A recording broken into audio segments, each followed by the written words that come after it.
Geralt, that tunic. You look positively smashing. Dying to take it off.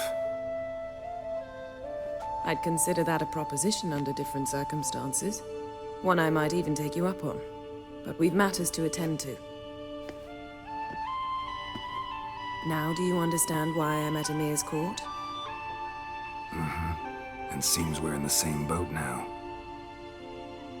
Ciri, she's really back? No chance he's mistaken? Look, that's more or less what she looks like now. Or so our agents claim. Our little witch has grown into a young lady. How about that? She's grown up? It's been years since you trained together at Kaer Morhen. A great deal has changed. You haven't. Not a bit. I missed those awkward compliments of yours. But let's focus on Ciri, all right? Right. Emir said the Wild Hunt's after her. I'd find that hard to believe before what happened yesterday. How did they track us down? Because of me. You see, I've spent months searching for Ciri, using locating spells, haruspicy, geomancy, anything, really. I knew the Wild Hunt might sense it, perhaps even find me, but I thought I'd tricked them. Well, guess you were wrong. I've sensed them on my trail, hunting me, for some time. If not for you and Emir's soldiers, they'd have gotten what they were after.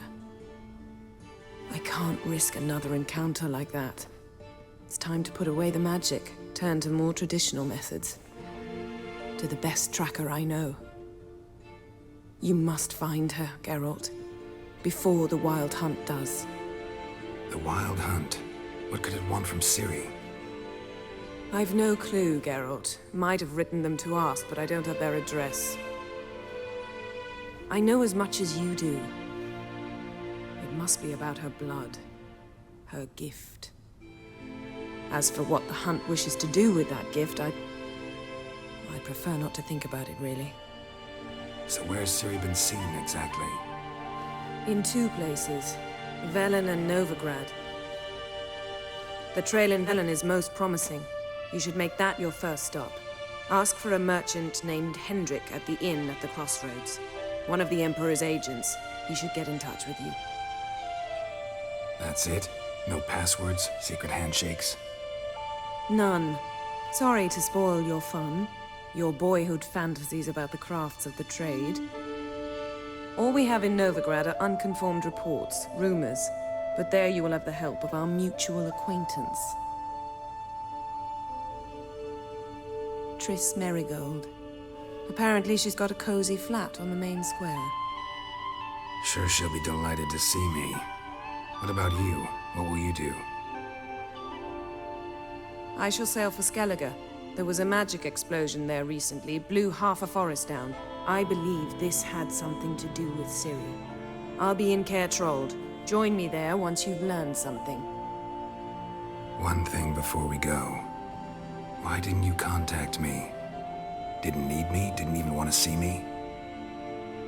I didn't want to spoil things. I'd heard you and Triss made a great couple. Yen, I'd lost my memory. Really? That's your excuse? Let's drop it, all right? It's not what you think, or it helped me understand how much I love you. I don't wish to hear it. Any of it.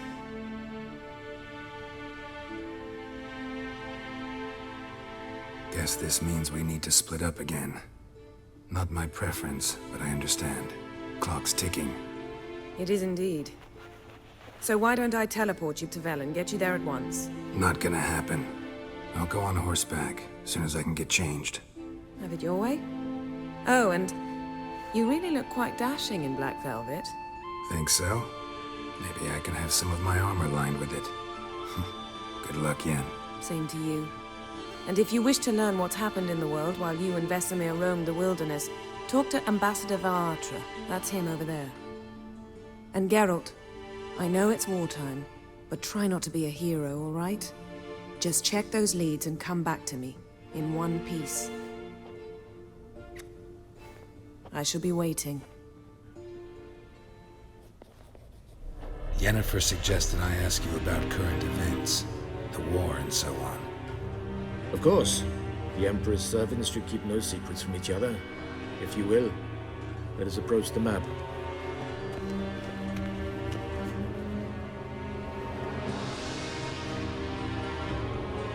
How's the war going? I mean, apart from the fact that Nilfgaard's triumph is imminent. I assume this to be a private conversation. We've no witnesses, so let's dispense with the propaganda, even that shrouded in irony. Our offensive was going splendidly until winter came. Edirne was in such disarray that we encountered no resistance. We had reached the Pontar before the first snows. Only a weakened Kedwin remained, and Radovid's Redania, which had ignored the rest of the North's pleas for help. We thought they'd sue for peace, perhaps even submit to vassalization. We waited for spring, certain of victory. Radovid? Submit? Yes, a vain hope, I agree. Radovid sent no peace envoy, nor did he advance on our positions. Instead, he trudged over the snow-bound Kestrel Mountains and attacked Kedwin, his ally. This attack took the Kedweni by surprise. They were still mourning the loss of their king. Rudderless and dejected, they laid down their arms after a few lost skirmishes and joined Radovid. And so by spring, instead of 2 weak enemies, we had only one powerful one. That admiration I hear in your voice? Radovid is our foe, but I cannot deny he is clever. He played us for fools, particularly dense ones at that. Returning to the war, this spring there was a massive battle in the marshes of Velen. Massive, yet indecisive. Both sides suffered enormous losses, unprecedented even. Radovid has retreated across the Pontar. He's safe for now, until reinforcements arrive from the south. Then Emperor Emir var Emrys will deal with him once and for all. Couldn't you just go home? Save everyone a lot of marching, not to mention a few human lives. I'm afraid the stakes are too high to fold now. We can only go all in.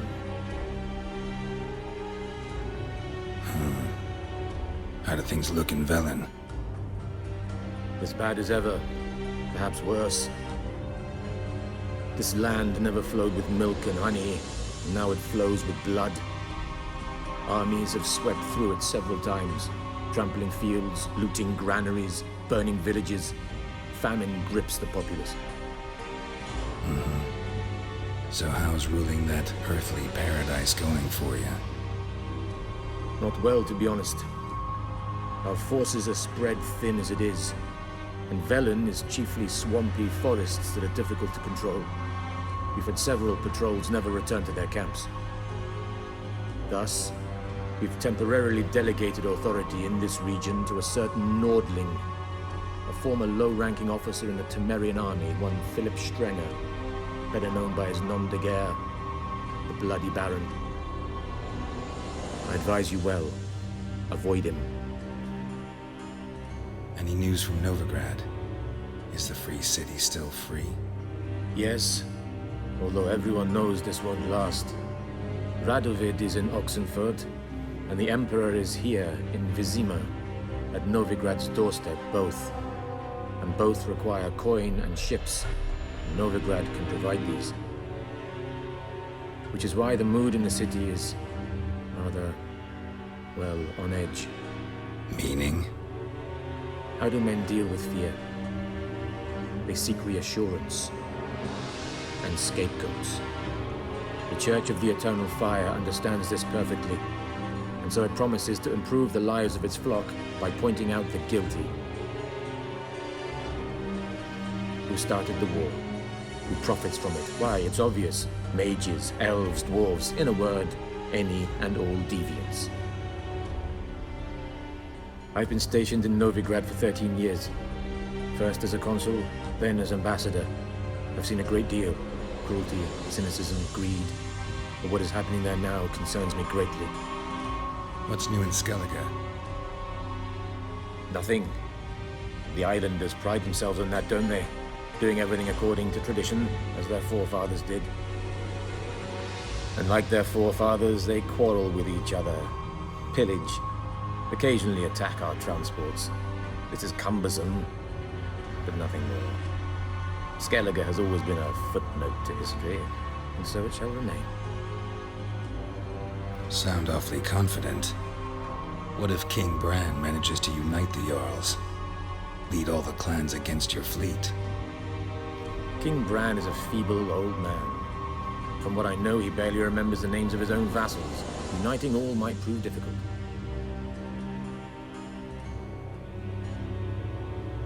Thanks for your help. Think nothing of it. May the great sun light your path. How might I serve the gentleman? By returning my things. Citrus and cloves. The fragrance will keep the gentleman's robes fresh somewhat longer. Thanks, bunches. The Emperor is not known for his patience. He wants his daughter back safe and sound, as soon as possible. Yeah, mentioned something of the sort.